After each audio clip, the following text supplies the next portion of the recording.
Hey, Sandra here with First Class RV Adventures. Thank you so much for tuning into our channel.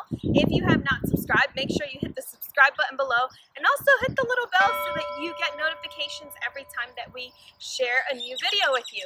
Today I'm really excited. I'm actually standing outside of Optin Out of Normal's rig, and we are super pumped because in today's video we actually have some tips from Hebards Travels and from Optin Out of Normal.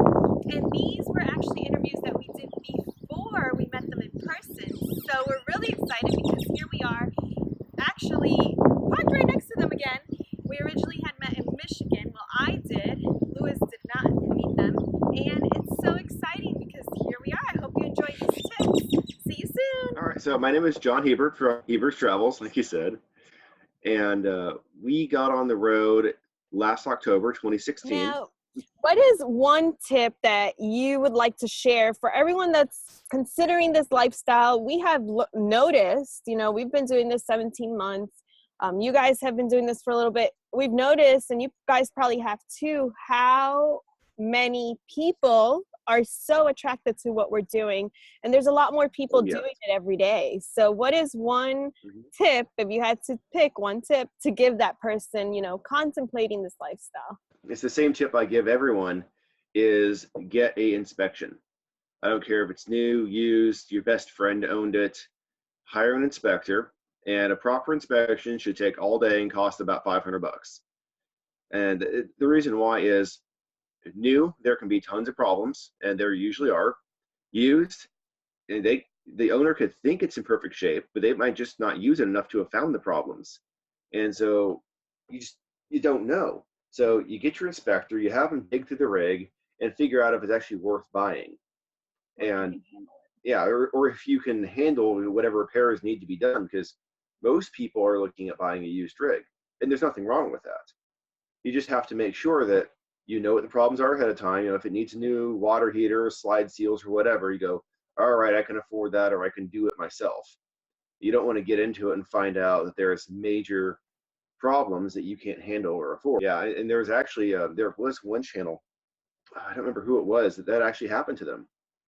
Within a few months, that their RV just burned through all of their rainy day fund, and they had to sell it. Oh wow. Yeah, that's a good tip. That's an excellent tip. Other advice for a new RV would be take a deep breath. Go into it with a healthy level of skepticism, because the dealers typically aren't your friends. They're trying to get units out the door, and that's one of the reasons I suggest the inspector, because that's the guy who's going to give you an unbiased review of the camper. And it very well may be the greatest camper on the planet, but you're not going to know it until you get a third-party unbiased person in there to confirm it. And something like that is going to ensure that you can actually go out, hit the road, go travel, and have fun, and not be laid up with repairs for a while, because it's just too common. And I don't want to see anyone have to go through that. That's awesome. That's another great tip. I know we've had all kinds of problems happen on our RV, and thank God I'm a little bit of a handyman, because I tell you what, good. I mean, to take it every single time to the shop, it adds up. I mean, a lot of these shops are $100 an hour, so you could go through that rainy day fund in one trip. So definitely, yeah, that's good advice. Take his advice. Yep. And get an inspector, guys. Yeah, and take that deep breath, like they said, because things don't always go as planned. Yeah.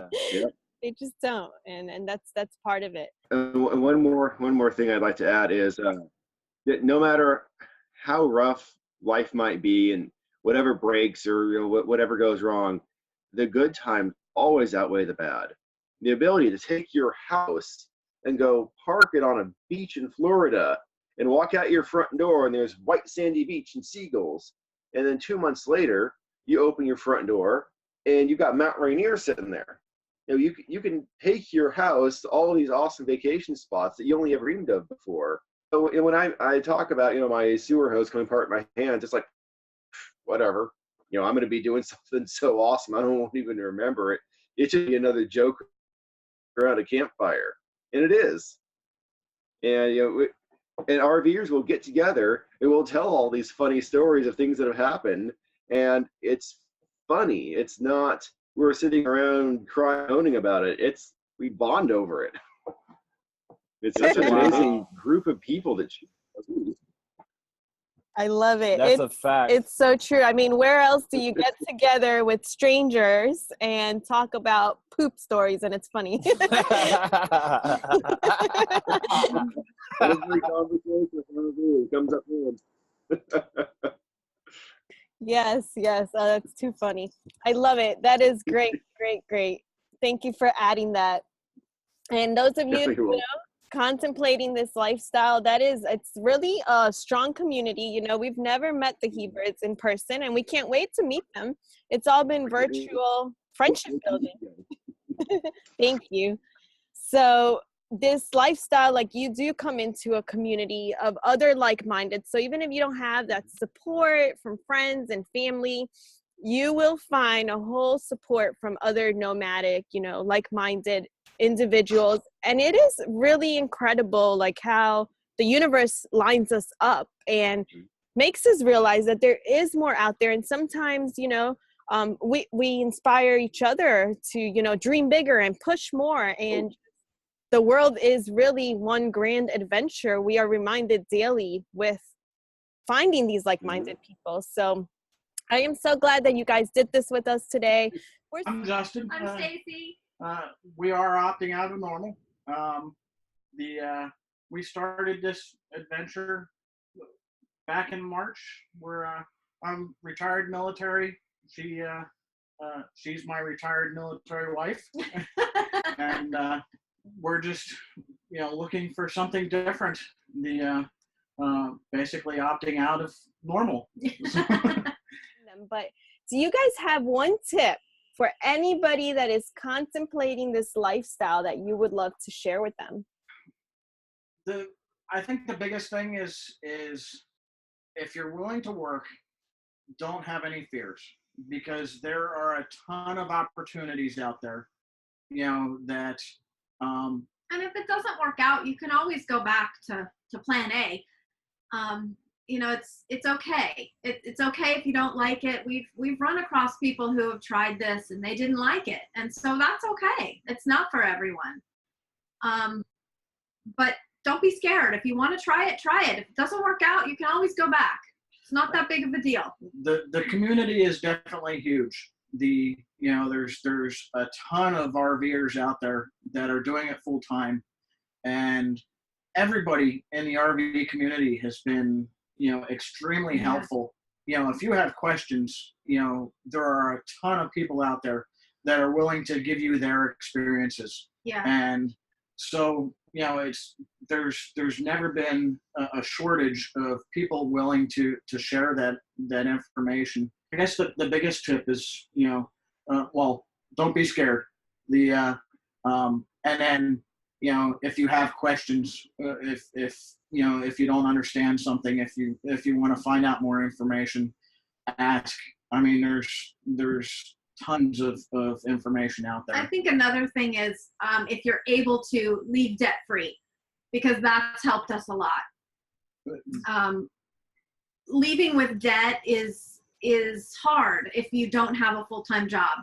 If you have a regular income, then that's your business. But if you don't and you need every penny that's coming in, you need to leave debt free. That has helped us a lot. We left debt free. We don't own anything. We don't have payments on anything, and that's huge for us. Yeah, in the end, the extra debt that you have to worry about paying off, I think, is just one more stressor. It is. That part of this life is to get rid of all the extra stress, that we found is to be able to get rid of and shed as much of that daily monotonous stress. And so, going debt free has definitely helped. There's always ways out there to make income if you don't have, a lot of expenses. It just helps in the end. That's a fact. I think I love it. people people tend to think that, you know, this is some very high, luxurious, expensive way of living, you know, because you see some of these RVs, they're like $300,000 and $400,000. It doesn't really matter if you have a $500,000 rig or if you have a $10,000 rig. To park at the RV spots cost the same damn price, you know. So I think that's a great tip. Leave debt free, and if you do, your expenses are very minimal. As long, especially if you boondock, I mean, good God, your biggest expense is fuel. So I think that's freaking awesome. I love it. I love that Yeah. tip.